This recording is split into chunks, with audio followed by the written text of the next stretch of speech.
Fobia adalah rasa takut yang tidak normal dan irasional.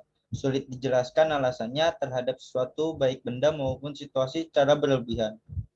Kata fobia sendiri berasal dari bahasa Yunani yaitu phobos yang artinya fear atau ketakutan.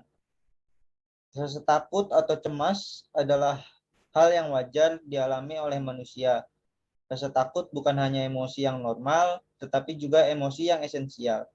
Sebagian orang mengalami ketakutan lebih dari orang lain. Takut tidak hanya emosi, bersamaan dengan itu akan muncul juga reaksi pada badan jasmani kita. Misalnya keringat dingin, gemetar, otot lemas, pucat, tubuh kaku, dan sebagainya. Namun, fobia berbeda dengan ketakutan yang biasa. Fobia adalah ketakutan yang hebat dari luar proporsi tuntutan situasi. Fobia tidak memiliki alasan yang rasional dan di luar kontrol si penderitanya. Banyak orang tidak suka dengan ular atau laba-laba, tetapi beberapa orang yang memiliki ketakutan yang berlebihan, bahkan sebuah gambar atau pikiran tentang ular atau laba-laba membuat penderita fobia ini mengalami peningkatan tekanan darah atau jantung yang berdebar. Fobia bisa diderita oleh siapa saja tanpa batasan usia dan jenis kelamin. Penderita fobia menyadari bahwa ketakutannya tidak beralasan dan berlebihan. Namun, ia sendiri tidak berdaya untuk mengatasinya. Pada tingkat yang ekstrim, penderita fobia akan merasa ia akan menjadi gila karena ketakutan yang membayanginya. Sebagian fobia disebabkan karena pengalaman traumatis yang seringkali terjadi pada masa kanak-kanak. Ada sebuah perbedaan sudut pandang antara pengamat fobia atau orang yang dalam satu kasus tidak mengidap fobia dengan seorang pengidap fobia. Pengamat fobia menggunakan logikanya, sedangkan pengidap fobia tidak. Bagi si pengamat fobia, seekor laba-laba mungkin hanya seekor binatang kecil berkaki 8 yang akan mati dalam sekali pukul. Namun bagi pengidap fobia, hadirnya seekor laba-laba di depan dirinya adalah ketakutan terbesar dalam hidupnya. Berdasarkan DSM-4 pada 2004, fobia didefinisikan sebagai penolakan yang mengganggu yang diperantarai oleh rasa takut yang tidak proporsional dengan bahaya yang dikandung oleh objek atau situasi tertentu dan diakui oleh si penderita sebagai sesuatu yang tidak berdasar. Beberapa contoh adalah ketakutan ekstrim terhadap ketinggian, pada tempat tertutup, ular, atau laba-laba. Mengingat tidak ada bahaya objektif, tetapi disertai dengan penderita yang cukup besar untuk mengganggu kehidupan seseorang lain. Materi selanjutnya yaitu kategori fobia. Berdasarkan buku DSM-4-TR, fobia dibagi menjadi 3. Yang pertama agorafobia, yang kedua fobia spesifik, dan yang ketiga fobia sosial. Yang pertama yaitu agorafobia, yaitu rasa takut yang dialami penderita ketika berada di tempat yang terbuka atau situasi yang ramai. Ciri utama agorafobia ini yaitu kecemasan berada di tempat atau situasi yang sulit untuk melarikan diri atau situasi yang memalukan, atau di mana bantuan mungkin tidak tersedia, jadi terjadi serangan panik atau gejala seperti panik. Ketakutan di agorafobia ini yaitu biasanya melibatkan kelompok karakteristik situasi yang mencakup berada di luar rumah sendirian, berada di keramaian, berdiri di suatu tempat, berada di jembatan, berpergian dengan bus, kereta, mobil, dan transportasi lainnya. Dan yang kedua yaitu fobia spesifik, yaitu ketakutan tidak rasional terhadap objek atau situasi tertentu. Ciri utamanya yaitu ketakutan yang nyata dan terus-menerus terhadap objek atau situasi yang dapat dilihat dengan jelas dan dibatasi. Fokus ketakutan mungkin mengantisipasi bahaya dari beberapa aspek atau objek, seperti seseorang takut perjalanan udara karena khawatir menabrak, Atau seseorang takut anjing karena khawatir akan digigit. Dan juga seseorang takut mengemudi karena khawatir akan ditabrak oleh pengemudi lainnya. Fobia spesifik ini juga dapat melibatkan kekhawatiran tentang kehilangan kendali, panik, manifestasi somatik dari ketakutan tersebut, seperti peningkatan denyut jantung, sesak nafas, dan bahkan pingsan. Seperti contoh ketika individu yang takut akan darah, kemungkinan ia akan pingsan. Atau individu yang takut akan ketinggian, kemungkinan ia akan pusing. Dan individu yang takut akan situasi tertutup, individu itu akan berteriak. Ada 4 fokus ketakutan dalam fobia khusus. Yang pertama, tipe hewan, yaitu ketakutan disebabkan oleh binatang atau serangga seperti laba-laba, ayam, kucing, anjing, dan lain sebagainya. Masa ini muncul ketika anak-anak. Dan yang kedua, tipe lingkungan alam, yaitu ketakutan disebabkan oleh benda-benda di lingkungan alam seperti badai, hujan, air, atau ketinggian. Dan yang ketiga yaitu tipe darah injeksi cedera, yaitu ketakutan melihat darah atau cedera atau takut penerima suntikan.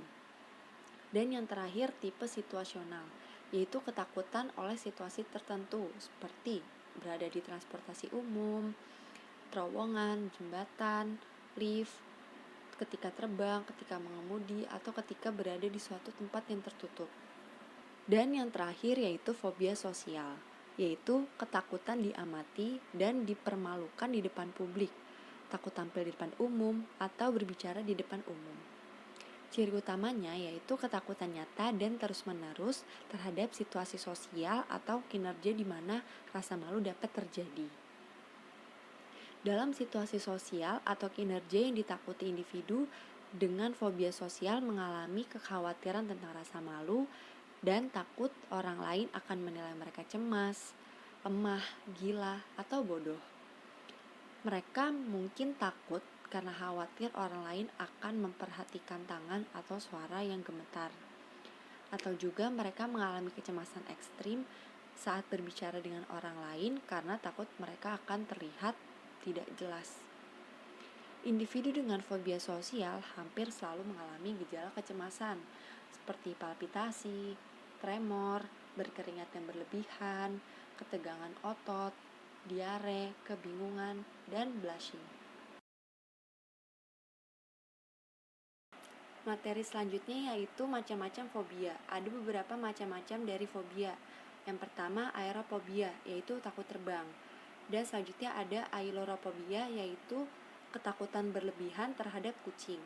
Dan selanjutnya ada agliophobia, yaitu ketakutan berlebihan akan rasa sakit. Dan ada aechmophobia, yaitu takut benda tajam. Dan alektrophobia, takut dengan ayam. Hai teman-teman, tadi kan sudah dijelaskan ya mengenai fobia, kategori fobia, dan macam-macam fobia. Nah, di sini aku mau menjelaskan nih bagaimana fobia dapat terjadi dan bagaimana cara mengatasi dari fobia tersebut.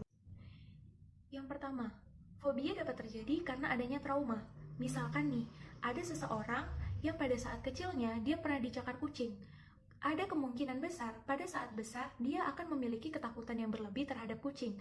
Contoh yang kedua, fobia dapat terjadi karena adanya budaya dan keyakinan. Misalkan, seseorang yang memiliki kebudayaan atau meyakini warna putih adalah warna yang tidak baik atau melambangkan kematian, maka selanjutnya ia akan menunjukkan ketakutan yang berlebih terhadap warna putih. Nah, yang ketiga, adanya pola asuh yang keliru. Misalkan, ada orang tua yang terlalu memproteksi anaknya, atau bisa dibilang orang tua tersebut terlalu overprotective kepada anaknya. Contohnya nih, anaknya tidak diizinkan memegang jarum dengan alasan bahwa jarum itu adalah benda yang berbahaya.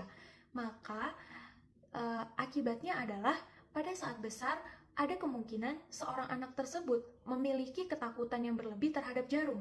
Contohnya adalah takut terhadap jarum suntik karena sudah memiliki pemikiran bahwa jarum adalah benda yang berbahaya. Nah, yang keempat atau yang terakhir, Fobia dapat terjadi karena pemodelan dan pengkondisian. Contohnya adalah orang tua yang memiliki fobia terhadap kucing dan menunjukkan sikap ketakutan yang berlebih di depan anaknya, maka pada saat anaknya melihat, anak tersebut juga akan memiliki ketakutan yang sama, seperti orang tuanya. Itu tadi adalah penyebab-penyebab bagaimana fobia dapat terjadi.